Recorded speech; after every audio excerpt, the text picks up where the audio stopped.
The Canadian Radio, Television and Telecommunications Commission, or better known in Canada as the CRTC, they forced Bell into opening their fiber to the home network up to third parties, and their claim is that it's going to help competition. So Bell's answer to this is, I guess somebody at Bell is wielding that budget hammer back and forth, because their answer is to basically cut and stop the fiber rollout entirely and to cut the 8 gig plan completely.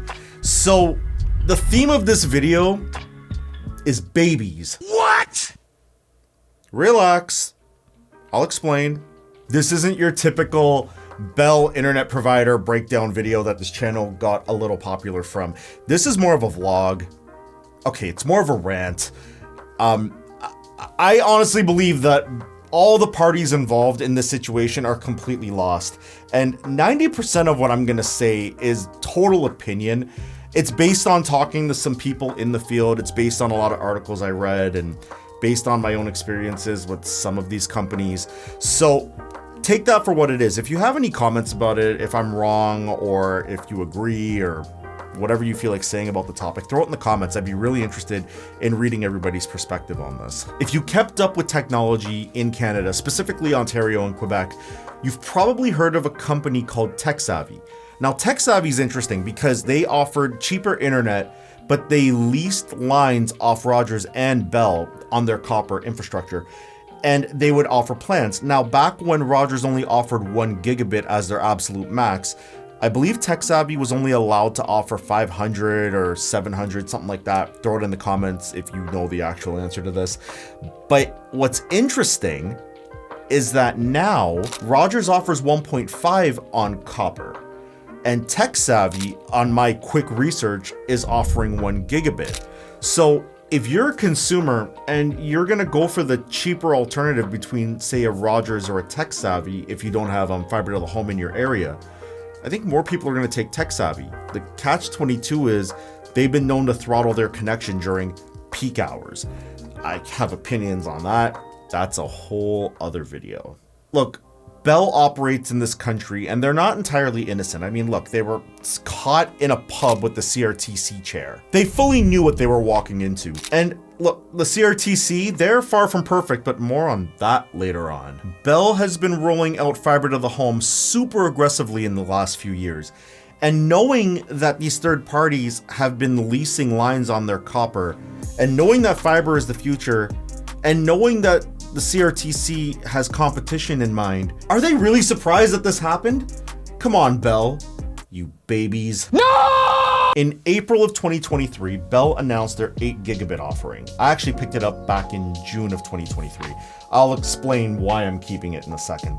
But here's the thing. So they got rid of it. It hasn't even been a year and they end-of-lifed it. Think about this for a second. And this is all opinion. This isn't based on like knowing something that you guys don't. I'm just kind of thinking out loud. But remember, TechSavvy is offering gigabit in areas where Rogers offers 1.5. Okay. If I'm Bell, okay, so I'm Bell, BCE, whatever the hell you want to call me, and I've got this 8 gigabit plan, and I have that facing forward to my customers. And now I go, and because the government's forcing me, I go and make a deal with TechSavvy or some other third-party company. And I tell them, okay, you cannot offer 8 gig. That is the line. You cannot offer 8 gig. Here's the thing about 8 gig. I do video like every day, and I upload a ton and I download a ton. I don't need this service, but I'm keeping it. Again, I'll explain why later.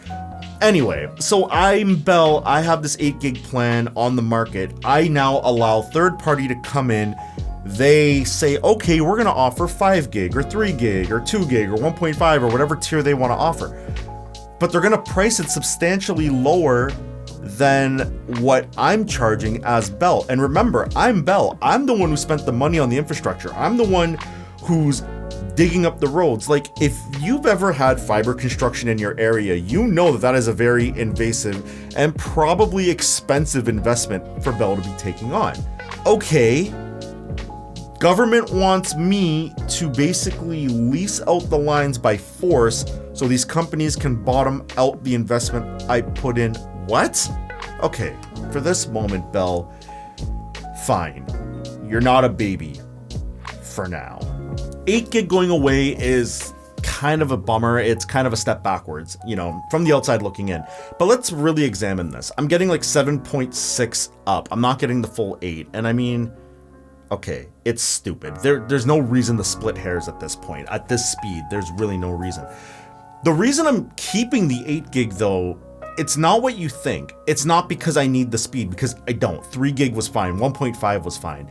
But when I got 1.5, 3 came out and everything dropped, and I was able to get 3 gig. And then when 8 gig came out, they were shuffling their prices, and I had a perpetual discount on my account that applied if I upgraded, but not if I downgraded. And when they shuffled their prices, when 8 gig came to my area, it turned out to be $15 cheaper than it was for me to be on 3 gig. And about $40 cheaper than it was for me to be on 1.5. So why in the hell would I not take the extra speed versus paying more and getting less speed? You get what I'm saying? Okay, I'm getting 7.6 upload, 8 gig down. The problem is that that's under the advertised speed. And if you know these providers, they always like under promise, over deliver in terms of how they provision bandwidth. So they'll tell you you get 3 gig and you'll get 3.2. You know, they'll tell you you'll get 1.5 and you'll get 1.6. You know what I mean? But I don't think that Bell as a company is comfortable knowing that they can't saturate the full 8 gigabit consistently on the upload side. And I think it's going to take some definite network tweaking, which is probably going to cost them some money. But let's think about that for a minute. I would guess, it's just a guess, that like maybe 0.5% of people who may potentially have access to 8 gig are interested in it. And I think the number goes way smaller for the people who actually signed up for it. So there's that. You add that on to the CRTC stuff where they're forcing Bell to open up their lines to third parties, and they canned it. Those babies. No! Look, I get it. I mean, let's be real. Are the telcos a bunch of monopolistic practicing idiots?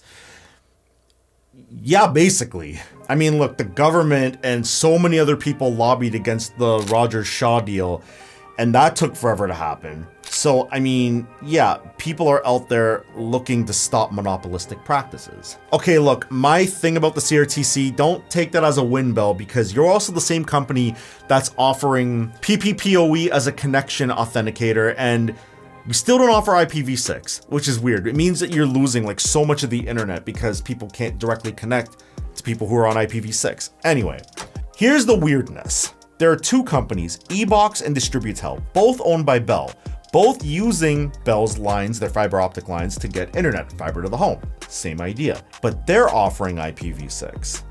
But how is that possible? This is the thing. And in talking to some people, I've realized that this, again, all opinion, but it makes a lot of sense, and it is, in a word, pathetic. Let's break this down. PPPoE, big enterprise switch, okay? Ubiquity or Cisco or whatever router switch, whatever you're using. PPPoE was meant for dial-up. In the days of the internet, when the internet first went from dial-up to broadband, you used PPPoE to connect. Since it's become such an antiquated, outdated protocol. And why would these companies like accelerate that in their products? It doesn't make any sense. That's why if you buy a unified, like a Dream Machine, and you have 3 gig and you're logging in with PPPoE to get your internet, and yeah, you're paying for 3 gig, but you're not able to get over like 1.6 or 1.5 because your CPU is freaking out because it's not accelerating it. And why the hell should it? PPPoE, it's long done. Bell, why? I have good equipment. I've invested a lot of money into this, and yet we're still using a protocol from years ago that has been kind of discontinued already. Why are we on PPPoE, Bell? Please. I'm just trying to put fiber straight into my UDM. But thanks to Sean, I did that already. I don't know if he's going to tell you guys how to do it, but please just let us please use our own equipment. What? But wait, why would Bell use PPPoE and not offer IPv6? And how does eBox and Distributel offer IPv6? None of this is making any sense. Unless, this is all opinion, but it makes sense. Unless Bell's billing system to their customers, where they put in the account credentials, where they set up the tiers, like what plan you're on and all that, is basically just running on some holdover from the dial-up days, and to stack onto it, they just never updated that. That makes sense, because on Rogers for years, you've been able to get IPv6. And you'll also notice that Rogers doesn't use PPPoE. They use a method called DHCP. And my understanding with IPv6 is that there's another one called DHCP v6, which would make sense. So the reason that some of us have spent a ton of money on our networking equipment and are not getting the full speed is because Bell's just lazy. You know who else is lazy? Babies. Get back here, Michael. No! So, Rogers, this is your time to shine. I mean, this is the moment where you triple your fiber rollout. This is the moment where you learn how to keep a DNS server up and maintain it and keep your internet up as a whole. This is where you aggressively market that you are aggressively pushing your fiber network and can access the entire internet because you support IPv6. You don't even have to use those words. You can literally sit there and say, our internet provider can access more of the internet than Bell can. And that's not a lie. That is the actual truth, because you support IPv6. And where I said that everybody in this is lost, look, if you're Bell or you're Rogers and you leased out your stuff, who cares? Just work on fixing your backend and making your platforms as stable and as secure as possible. And it won't matter who leases your lines, because people will just choose the better product at the end of the day. They might choose the cost-effective one first, and if it doesn't work for them, they're just gonna pay more and come back. But there's no value proposition for them to do so if your network is trash. And Rogers and Bell, both of you have work to do. To the CRTC, I really want to believe you're doing this for customers. I do. But I call bullshit. I call this virtue signaling bullshit. Because here's the thing. First off, I'm not a political person. Okay. Outside of like this sphere of telcos and technology, I don't really get to the minutia of political topics, so I'm not gonna go on some rant about party X and party Y. We're not doing that. But this is the thing.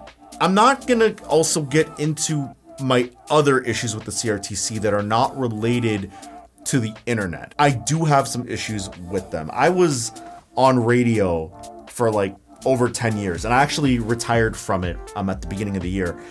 And 90% of my friction with management had nothing to do with management. It had everything to do with the weird backwards CRTC rules. Like, if you call the CRTC for clarification on some of these rules, they don't actually know, but they're a regulatory body. What? And this ruse that the CRTC is good for business, that's false too, because what, Bell just announced that they're selling off 45 radio stations? And their exact quote was that it's not a viable business anymore. The same government, the same Canadian government pushed Bill C-18. If you know what C-18 is, essentially Meta and other platforms are trying to stop this bill. But as a result, it stopped local media from publishing news on their respective social platforms. Do you know what you need to succeed in business in this millennium? The internet. Because of this blatant and utter stupidity that's being shown by the government and the CRTC, it's hurting local radio more than they were hurting before. Like, this is like disastrous. Look, I got a lot more to say about the CRTC, but I don't know, maybe that'll be another video. Hey, speaking of which, do you guys like this kind of content? And I'm asking this because, like, look, I'm thankful for the 1,700 and change that are subscribed. I haven't had time to post because my life is insane, but I wanted to get this video out. If you want more content like this, let me know in the comments. I just don't feel like posting it because, like, I don't post enough. And frankly, I think you guys need to actually care about who I am before I start posting vlog and opinion content. That's just my thoughts on it. But if I'm wrong, let me know in the comments.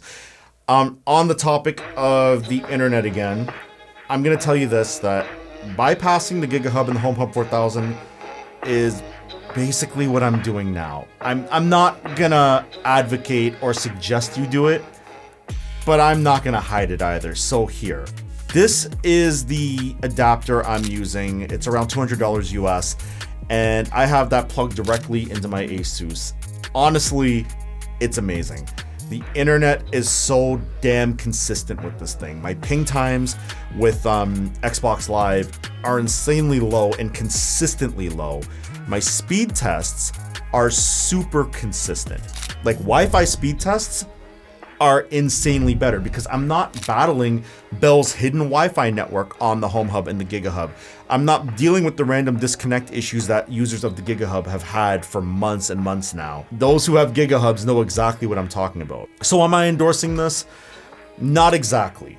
But am I gonna hide how to do it? No. So if you wanna know how to do it, number one, you gotta have at least the ability to order 3 gigabit on Bell because it uses XGS-PON.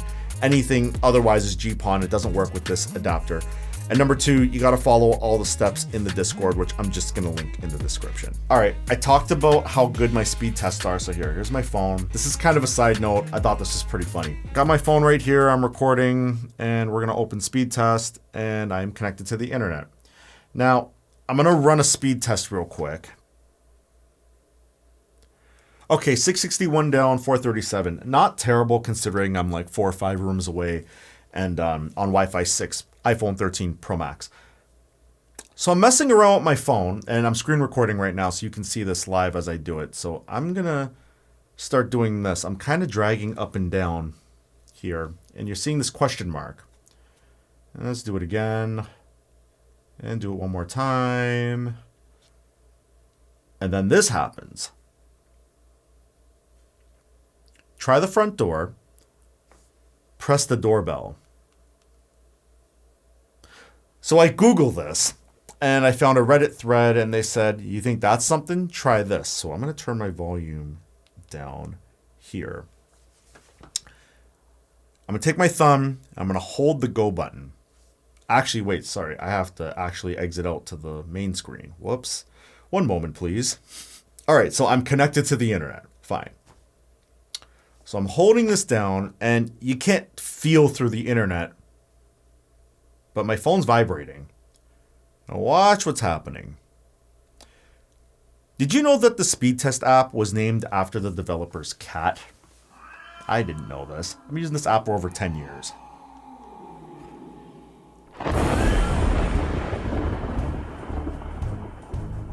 This is Ookla. For the uninitiated, tread lightly. By the way, if you've done this before, there's like a little arrow on the bottom, so you can skip through it, but we're just going to tap. In honor and fear, we bear his name, a testament to his infamy. All who trespassed in his home soon met his bitter wrath. Eventually, he grew bored of our world and transcended into cyberspace. This is the speed test app. Like, what is happening? Okay, next. Ookla. What is that? August 8th, 1997 to, wow, January 13th, 2013. Okay, so, although nothing on the internet truly dies, patiently he waited, haunting speed test apps for many years, feeding, watching, growing stronger and stronger with every result.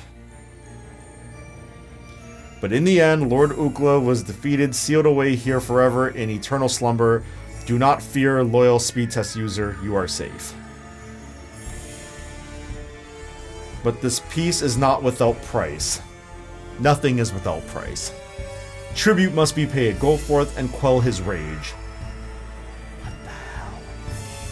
Rewards await the persistent. Rewards? Okay, I'll bite. So now we got this paid tribute thing coming up, so we're gonna hit this. And oh look, it's cat paw. We're gonna run another speed test. Kind of moved my arm, I'm cheating, so that way I'm slightly closer to the router. Okay. Did our speed test, which means we paid tribute.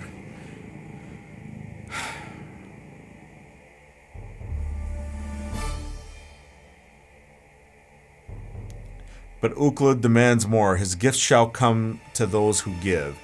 Custom app icons unlocked. Cool. Other thing it unlocks, if you go into settings, you've got themes. And look at this. We have the Ookla theme. And sure enough, it's speed test with the cat paw. You know, I am going to say this, that the internet is hilarious. And networking can be fun. It can be frustrating. It can be absolutely hilarious. Or just downright weird.